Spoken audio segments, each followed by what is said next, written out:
North Idaho College, Cultural Battleground, Part 1. This is Ralph K. Ginorio's Keep Right op-ed column from the Coeur d'Alene Press. Dateline, November 12, 2021. Colleges and universities were captured by a shared unitary viewpoint generations ago.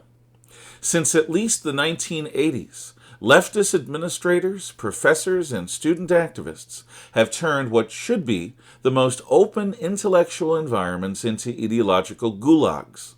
At Bates College in the mid-1980s, I was targeted as a race-traitor by those self-described as being the most racially tolerant, because I was and am an openly conservative Hispanic.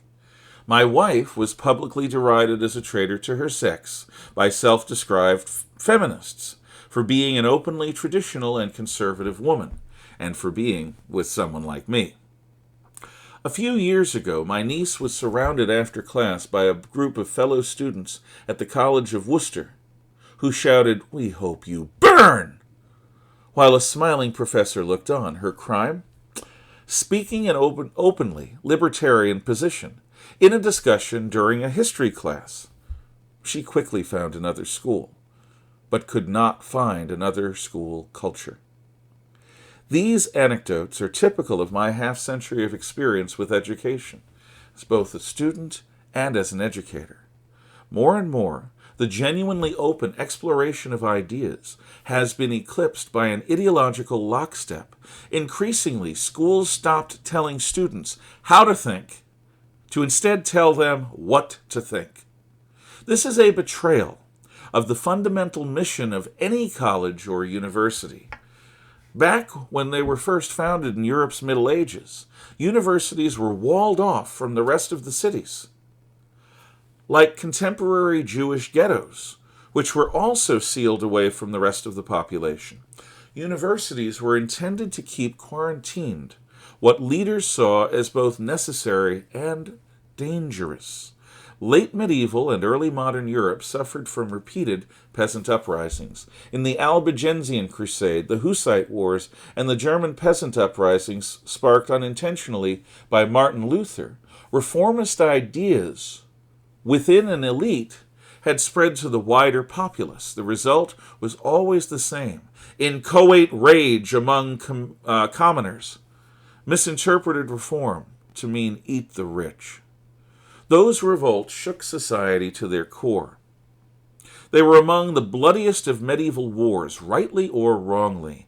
Leaders of both church and state determined to control creativity and keep unfiltered innovation from affecting the daily life of common people. This, they calculated, would prevent society from self-immolation.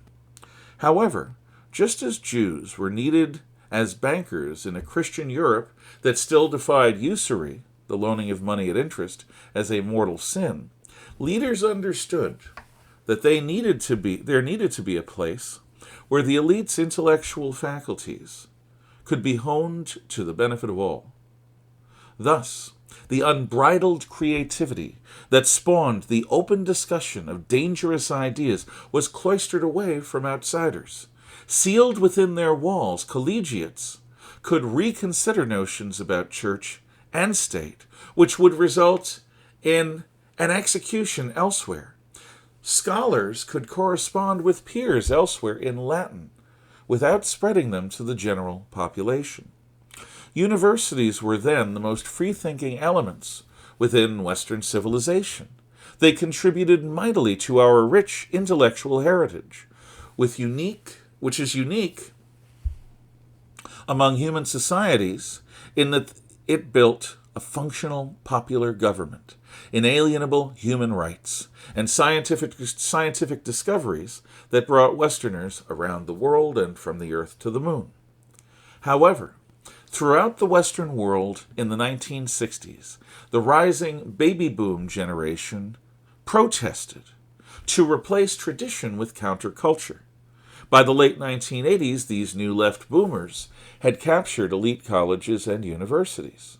Their ideas have since spread to the rest of education, suppressing all dissenting viewpoints.